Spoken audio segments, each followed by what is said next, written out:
ऊंची दुकान फीका पकवान। अरे नहीं, ऐसा कुछ नहीं है। दुकान तो ऊंची है लेकिन पकवान में हल्की सी कमी रह गई है। इंडियन फिल्म इंडस्ट्री के लेजेंडरी डायरेक्टर मणि रत्नम का ड्रीम प्रोजेक्ट पोनियन सेल्वन कसौटी पर पूरा आते आते कहीं कुछ थोड़ा सा रह गया है। फिल्म में कुछ चीज़ें बहुत अच्छी हैं और कुछ में मुझे कमी लगी।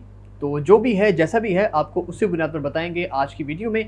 एक ऑनेस्ट रिव्यू करेंगे नई आने वाली फिल्म पोनियन सेल्वन का, जो कि एक पैन इंडियन फिल्म है PS1। लेकिन वन काम आपने भी करना है, हमें वन टाइम सब्सक्राइब करके ये बेल आइकन साथ प्रेस करना है और ऑल टाइम के लिए हमें अपना बना लेना है। तो आप देख रहे हैं हाफ स्टार, मैं हूँ याहिया खलीकुज़्ज़मान YKZ। तो चलिए चलकर PS1 का रिव्यू करते हैं।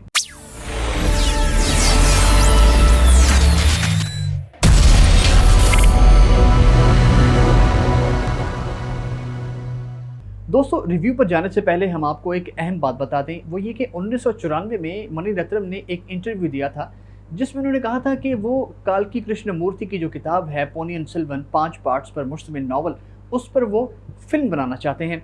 लेकिन उसमें कुछ मसाइल हैं बजट के कि फिल्म अपने पैसे कैसे पूरे करेगी, और उसके लिए जो इब्तदाई उन्होंने ड्राफ्ट तैयार किया था वो उन्होंने कमल हसन को लेकर किया था कि वो इस फिल्म में लीड कैरेक्टर करेंगे। फिर जब बजट के मसाइल जैसे मैंने कहा कि वो आए, तो यहाँ पर एक एंकर जो थे, जो इंटरव्यू कर रहे थे, उन्होंने सवाल किया कि अगर आपको बजट के मसाइल हैं, आप इतने बड़े लेवल पर इस फिल्म को नहीं बना पाते, तो नेशनल ऑडियंस के लिए हिंदी में फिल्म बना लें।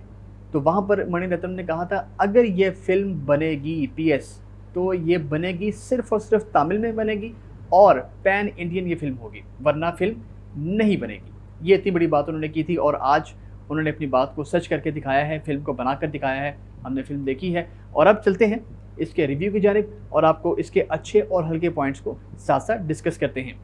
दोस्तों, सबसे पहले बात करते हैं फिल्म के प्रोडक्शन डिज़ाइन की। भाई कमाल हो गया, ऐसी लाजवाब प्रोडक्शन के मज़ा आ गया। लोकेशन भी बहुत अच्छी हैं, VFX का इस्तेमाल बहुत शानदार है।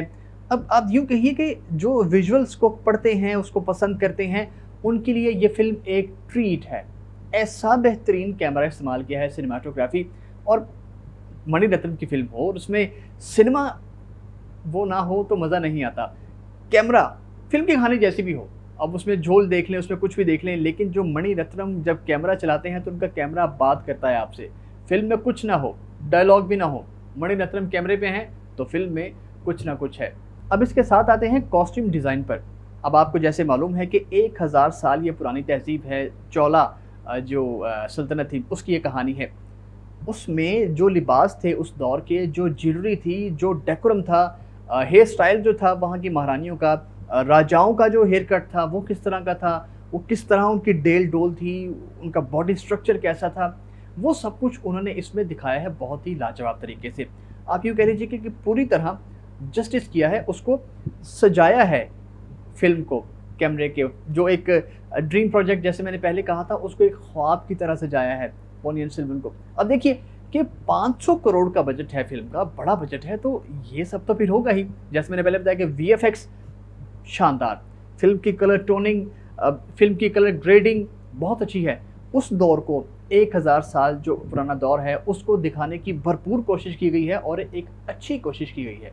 दोस्तों, चूँकि फिल्म की कहानी जंग, सल्तनतें, राजा महाराजा, इन सब से मुतालिक है, इसलिए जंगों का इसमें सीन आपको बहुत ज़्यादा मिलेंगे, एक्शन सीक्वेंस आपको बहुत ज़्यादा मिलेंगे, और उसके साथ साथ जंगों में इस्तेमाल होने वाले उस दौर के हथियार, तलवार, भाला, नेज़ा, घुड़सवारी, इस तरह की चीज़ें आपको साथ साथ मिलेंगी। उसको साथ पूरे डेकोरम को लेकर चला गया है।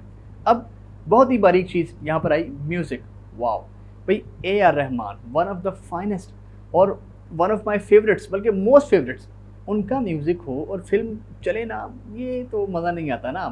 फिल्म चलती ही चलती है उनके म्यूज़िक के ऊपर। बैकग्राउंड स्कोर की बात करें तो हर सीन के एतबार से एक डिफरेंट बैकग्राउंड, वॉर का सीन है तो उसमें और होगा, कोई पॉलिटिकल सीन है, सियासत का सीन है, या उसमें आप आ लें कोई साजिश कॉन्स्पिरेसी चल रही है, उसका एक अलग थीम होगा। और हर करैक्टर के एतबार से, हर मोमेंट के एतबार से डिफरेंट उन्होंने इसको डिफ्रेंशिएट किया है। आपको महसूस होगा कि यहाँ पर ये तब्दीली आई है, यहाँ पर ये तब्दीली आई है। और एक और आपको यहाँ पर मज़े की बात बता दें कि मणि रत्नम और AR रहमान की जोड़ी ऐसे है, अब तक मेरे इल्म के मुताबिक, नॉलेज के मुताबिक तो कोई ऐसी फ़िल्म नहीं है कि जिसमें मणिरत्नम डायरेक्टर हों और उसके म्यूज़िशियन ए आर रहमान ना हों। अगर आपको ये ऐसी कोई फ़िल्म को मिलती है, पता चलती है, तो प्लीज़ हमें कमेंट्स में बताइए ताकि हमारे नॉलेज में भी इज़ाफ़ा हो। दोस्तों, अब आते हैं फ़िल्म के करैक्टर्स पर। हर करैक्टर ज़बरदस्त है, उसकी अपनी एक पहचान है, अपनी एक छाप है, अपना एक मकाम है फ़िल्म में कि जिसको बड़ा ही ना एक ज़बरदस्त तरीके से शोकेस किया गया है। लेकिन मुझे जो सबसे ज़्यादा पसंद आया किरदार, वो ऐश्वर्या राय का बतौर नंदिनी। वॉव! इतना खूबसूरत एंटागनिस्ट मैंने आज तक नहीं देखा। एंटागनिस्ट के मतलब हैं जो विलेन टाइप नेगेटिव कैरेक्टर होते हैं, हीरो के जो अपोज़िट साइड पर आते हैं।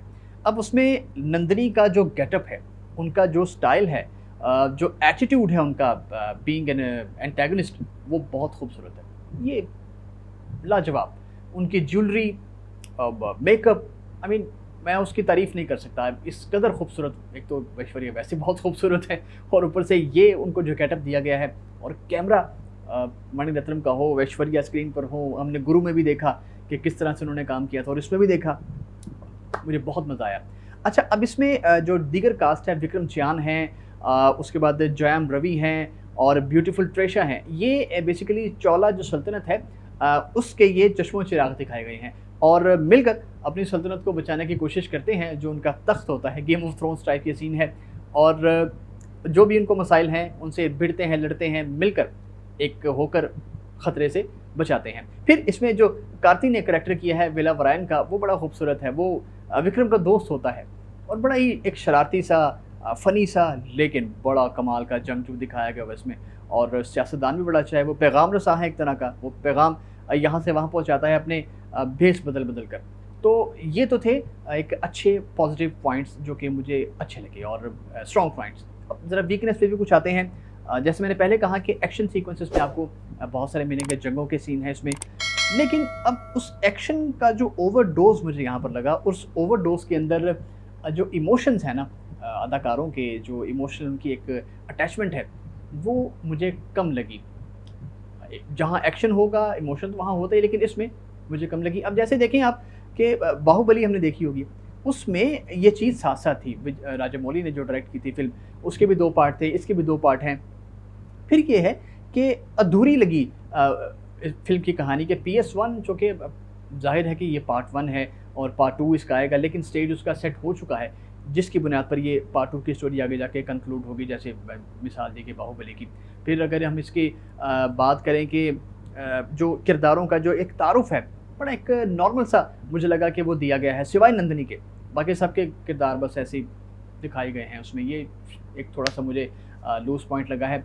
बॉक्स ऑफिस पर इस फ़िल्म ने बहुत तगड़े छक्के मारे हैं। पहले ही दिन ओपनिंग डे पर 80 करोड़ का बिज़नेस किया है और 4 दिन का जो इसका बॉक्स ऑफिस है वर्ल्ड वाइड, वो 250 करोड़ ये फ़िल्म क्रॉस कर चुकी है पहले ही 4 दिनों में। यानी कि पहले वीक पे इस फ़िल्म ने अपने पैसे अच्छे खासे पूरे कर लिए, क्योंकि 2 पार्ट्स का बजट 500 करोड़ था और 250 करोड़ पहले पार्ट का था। ये उन्होंने पैसे पूरे कर लिए। और हमने एक वीडियो की थी कि कौन जीतेगा, कौन हारेगा, PS1 जीतेगी या विक्रम वेदा जीतेगी। तो PS1 क्लियरली यहाँ पर बाजी ले चुकी है। विक्रम वेदा 36-37 करोड़ पे बेचारी खड़ी है और ये 250 करोड़ क्रॉस कर चुकी है। तो ये थी आज की वीडियो और PS1 का रिव्यू। आपको जहाँ हमारी बात से इख्तलाफ लगे, जो हमारे आप बेहतरी चाहें, आप उसमें हमें कमेंट करके बता सकते हैं। लेकिन इस वीडियो को लाइक और शेयर करना मत भूलिएगा। हमारे चैनल को सब्सक्राइब करना मत भूलिएगा। देखते रहिएगा हॉटस्टार।